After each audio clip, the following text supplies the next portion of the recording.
E aqueles vídeos que a gente vê de pessoas tentando passar da Coreia do Norte para do Sul e tomando tiro, aí tem o cara se rastejando, aí vem um soldado da Coreia do Sul, pega ele e resgata. Esse foi um vídeo, né? Foi um vídeo de um militar da Coreia do Norte que pegou um carro, inclusive, antes, né? Aí ele vai com o carro por cima, aí parece que o carro para de funcionar, aí ele abre e começa a fugir desse jeito e leva o tiro. Bom, calma aí, ele levou o tiro porque ele é um militar. No caso, outros militares tentaram contê-lo de várias maneiras, ele não obedeceu. A Coreia, vamos lembrar, é um estado em guerra, há 77 anos em guerra, né? Desses 77 aí, uns 70 anos em guerra permanente com os Estados Unidos. E quando você tem um militar, um representante da sua força armada, que está claramente desertando para o lado de lá, valeu a lei militar de tentar contê-lo. Quando ele foi para a Coreia do Sul, de novo a história picotada, né? Pegou-se o fato real, uma pessoa fugiu do norte para o sul, e se pintou toda uma história irreal em cima de que, novamente, ele estava fugindo da terrível ditadura e tal. Aí o norte logo depois expôs que, na verdade, ele era uma pessoa que tinha cometido crimes e que fugiu justamente para não pagar pelos seus crimes que ele havia cometido. Ele fugiu para o sul contando essa história e foi recebido como herói do lado de lá. Isso, ele matou uma pessoa. Mas aí dá pra não pagar, ele fugiu. Essa informação não fica parecendo que o governo quer queimar a reputação do cara porque ele fugiu? Ah, cara, mas aí se for dessa maneira também dá pra confiar no que ele tá falando do lado de lá? É fogo, são as versões, né? A versão dele é essa, a versão do governo norte-coreano é outra. Mas não tem casos de cidadãos tentando fugir? Tem, sim. Por razões, assim, muito claras. Esse assunto dos desertores é inclusive um assunto que eu gosto muito de conversar e debater, porque, primeira coisa, é um assunto que a gente não trata com a devida seriedade e realismo que isso merece ser tratado. Porque se criou toda uma coisa quase que cinematográfica em cima dos desertores, mas é porque é isso mesmo, é uma questão cinematográfica. Existe toda uma indústria na Coreia do Sul de produção desses super-heróis que fogem da Coreia do Norte buscando a liberdade colorida e iluminada do Sul, quando na verdade não é assim. Pessoas saem da Coreia do Norte em tom não simplesmente de estou saindo, mas do ponto de vista de ir para a Coreia do Sul, sim.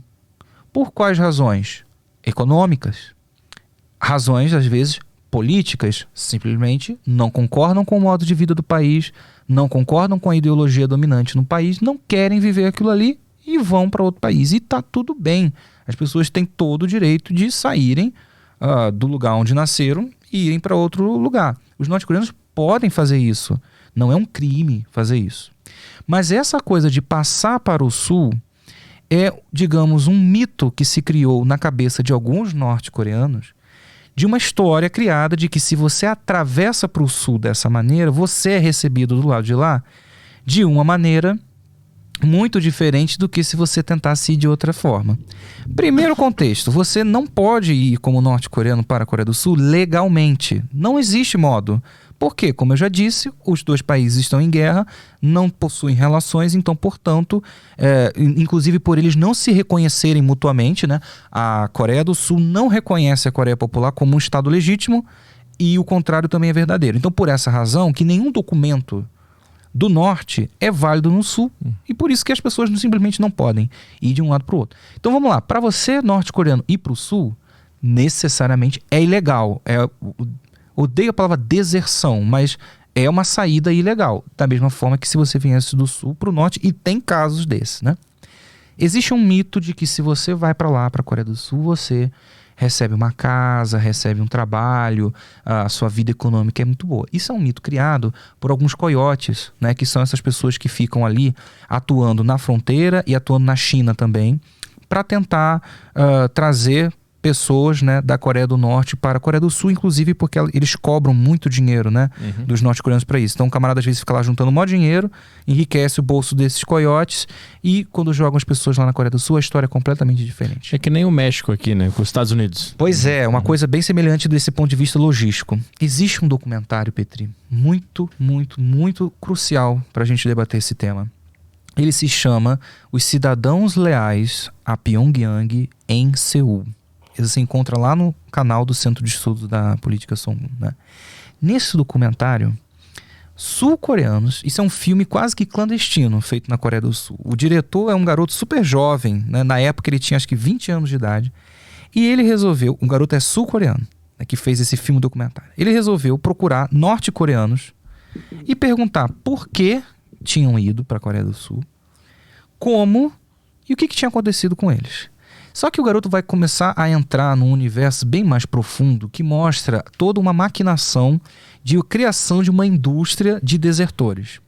Quando o camarada vai para a Coreia do Sul, né, vindo do norte, ele é preso. Primeira coisa, ele é preso. Não é levado para um apartamento, um hotel. Ele é preso. É considerado uma pessoa que está infringindo a fronteira. Dentro dessa prisão, os caras trabalham psicologicamente em cima da pessoa a fim de, olha, se você colaborar com a gente em algumas coisas, a gente colabora com você em outras coisas. É aí que se cria uma ideia de sair dessa prisão, né, que é tipo um centro de tratamento, né, cercado, você tem que ver o lugar, né, cheio de cercas e tal.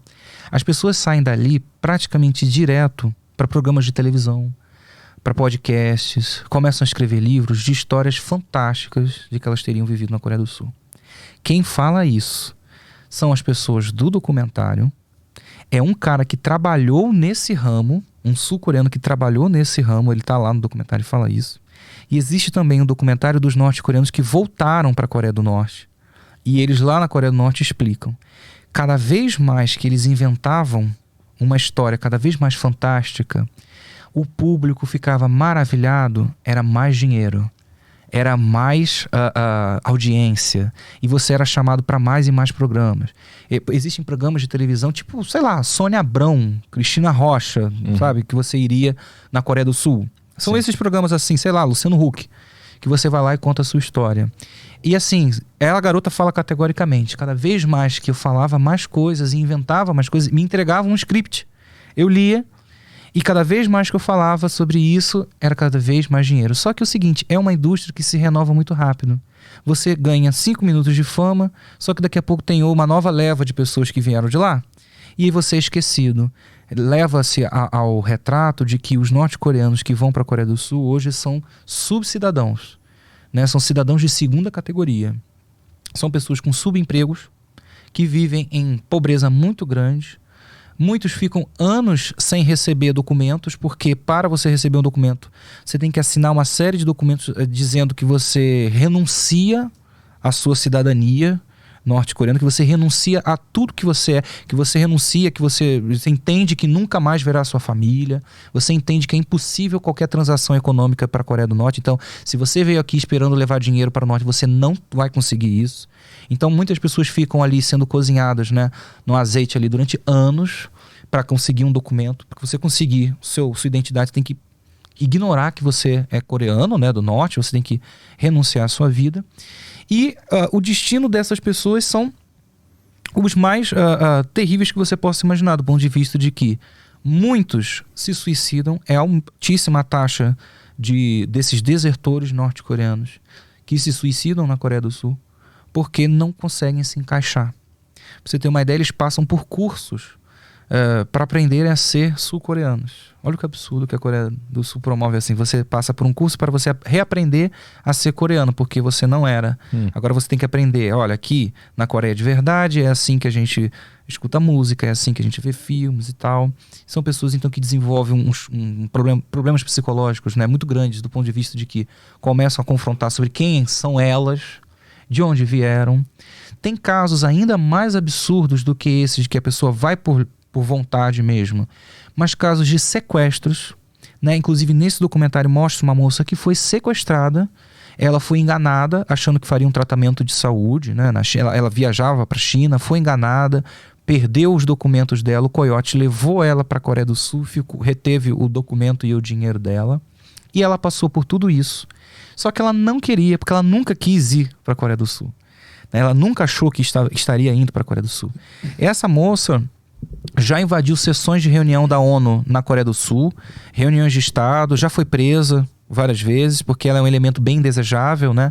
Porque ela falou, nunca renunciei, eu sou cidadã da República Popular, fui trazida aqui enganada, né? E simplesmente não quer viver. É uma luta dela para conseguir voltar para o norte. E alguns conseguem, né? Alguns acabam se frustrando tanto na Coreia do Sul que retornam para o norte e explicam isso lá. Como que eles foram coagidos a falar coisas que nunca tinham vivido. Mas assim, é óbvio que não é tudo fantasia. A Coreia do Norte, como eu disse, é um país bloqueado economicamente. Algumas zonas do país, sim, sofrem problemas econômicos e carências. Então, é claro que pessoas que estão passando por dificuldades em algumas zonas do país vão olhar por uma possibilidade de melhora como algo viável e acabam indo. Mas acontece que o que prometem na Coreia do Sul nunca vai acontecer. Não é real. E tem o contrário também de sul-coreanos indo para a Coreia do Norte buscando uma vida melhor? Sim, são raros os exemplos porque a mentalidade que se criou na Coreia do Sul, né, assim, o senso comum é de que a Coreia do Norte, a visão oficial do Sul, né, é que o Norte é muito ruim, então existe uma propaganda negativa muito ruim. Mas existem casos sim. Geralmente quem faz isso são militantes políticos. São pessoas que têm ali um engajamento, né, estudam e geralmente vão para o norte. Tem uma menina que foi na década de 80, ficou muito famosa. Ela foi chamada inclusive de Rosa da Reunificação. Se eu não me engano foi esse o título que ela ganhou, tipo o apelido que ela ganhou. Ela era uma militante sul-coreana. Numa época extremamente difícil, nós temos um governo sul-coreano daquela época muito repressivo. Né? Nós temos massacres acontecendo na Coreia do Sul contra estudantes. Tem um massacre numa cidade que agora, infelizmente, eu me esqueci o nome na Coreia do Sul, mas houve um massacre de estudantes naquela cidade que foi protestar contra a ditadura militar e o governo chegou com um helicóptero, tanque, passou por cima de todo mundo. E essa menina queria ir ao norte participar dos Jogos Mundiais, isso em 1989, Jogos Mundiais da Juventude, que é daquela Federação Mundial da Juventude, né? Um movimento que existe há muito tempo. E ela, obviamente, como sul-coreana, não podia ir diretamente, né? Ela já tinha contatos com o passar dos anos com militantes políticos que tinham uma visão mais favorável em relação ao norte.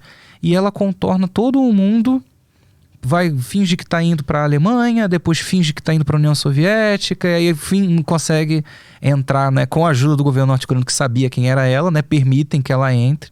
Ela participa dos jogos, conhece o Kim Il-sung, mas quando volta para a Coreia do Sul é presa, pega pela lei de segurança nacional e a mídia vai se preocupar, né, em toda uma campanha difamatória contra ela. Ela acabou sendo eleita muito tempo depois por um partido lá, um partido trabalhista, né?